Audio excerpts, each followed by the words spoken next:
18 April એટલે વિશ્વ ધરોહર દિવસ, જેમાં સમગ્ર વિશ્વમાં પ્રાચીન ઐતિહાસિક સ્થળો વિશે લોકોમાં જાગૃતિ આવે અને તેની રક્ષા માટેના કાર્યો થાય એ આ દિવસનો મુખ્ય હેતુ છે. તે જ રીતે કચ્છમાં કચ્છની ધરોહર વિશે કચ્છના ઇતિહાસકારોએ તેમણે કરેલા સંશોધન અને મૂલ્ય વિશે રોચક વાત કરી હતી, જેમાં કચ્છના લોકોએ આ કાર્યક્રમનો લાભ લીધો હતો. 18 એપ્રિલ વિશ્વ વિરાસત દિન. આ દિવસને કઈ રીતે યાદ કરવો, કઈ રીતે આને ઉજવવો અને ઉજવણીના માધ્યમથી સમાજને વર્તમાન પેઢી સુધી શું આપવું, આ એક વિચાર આવ્યો અને એમાંથી આજનો એક કાર્યક્રમ અમે ઊભો કર્યો.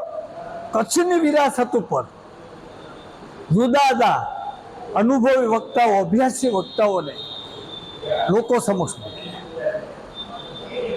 બહુ વિચારને અંતે કચ્છની સેલોર વાવ, એના ઉપર સંજયભાઈ ઠાકર, બહુ જાણીતું નામ, ડોક્યુમેન્ટેશન પણ નામ, એમણે એક સુંદર વક્તવ્ય આપ્યું અને એવી જ રીતે કચ્છનો સાંસ્કૃતિક વારસોમાં જાણતા ઇતિહાસવિદ નરેશ અંતાણીએ બહુ જણાવટ કરી. કચ્છના કોટ કિલ્લા, જે કદાચ વિષય આપણને શુષ્ક લાગે, એની ઉપર પ્રમોદ જેઠીએ વાત કરી. તો હસ્તપ્રતો પર અને આપણા ભવ્ય સાંસ્કૃતિક વારસા ઉપર તલપતભાઈ રાણીધારીએ વાત કરી. હવે આ બધા વક્તાઓને સમય મર્યાદા ઘણી નડી, કારણ કે આ એક એક વિષય ઉપર કલાકો સુધી બોલી શકાય. એમાં કચ્છની વાત આવે તો અનેક વિવિધતાઓ, વિશેષતાઓ તો ભરેલો આ વિસ્તાર, આની ભવ્ય સાંસ્કૃતિક વિરાસત, આનો વારસો, આની કચ્છિયત, આને લોકજીવન, આ બધું જ જ્યારે જોઈએ છે ત્યારે એક એક વક્તાને એક એક કાર્યક્રમ અલગ રીતે આપવો પડે. એક જ કાર્યક્રમમાં 4 વક્તાઓને સમય મર્યાદા તો થોડીક નડી જ, પણ તેમ છતાં ઉત્તમ વલણું કરીને અર્થ કાઢીને લોકો સામે મૂક્યું. આજના કાર્યક્રમ ઉપરથી એમ પણ લાગ્યું કે જે લોકો રસ હતા, રસ ધરાવતા એ બધા આવ્યા, પૂરેપૂરો કાર્યક્રમ માણ્યો, પણ એક શ્રદ્ધા અમારી સામે પ્રગટ થઈ કે ના, હજી પણ ક્યાંક તો આ વસ્તુને સાચવવાના એક આશાના કિરણો દેખાય છે. આટલા લોકો જો અમને આ કાર્યક્રમને માણતા હોય, આ વક્તાઓ આટલા સુંદર પોતાના અભ્યાસ લોકો પ્રગટ કરતા હોય, તો નિરાશ થવાનું કોઈ કારણ નથી.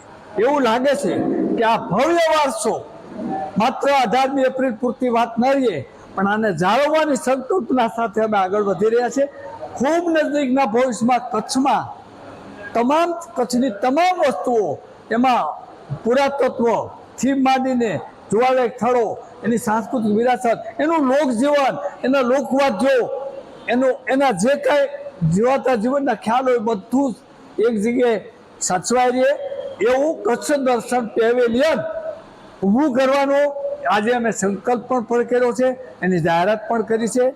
આવતા દિવસોમાં એ દિશામાં આગળ વધી રહ્યા છીએ. વિવિધ સંસ્થાઓના શ્રેષ્ઠીઓના સહકારથી આ કાર્યક્રમમાં ખૂબ આગળ વધીશું અને આવતા દિવસો એવા આવશે કે કોઈને કચ્છમાં આવીને માત્ર અડધો દિવસ ટાઈમ હોય, સમય હોય તો બધે નહીં જઈ શકે, પણ આ એવી જગ્યા છે કચ્છ દર્શન, ત્યાંથી આખા કચ્છની એક દર્શનની ઝાંખી થશે.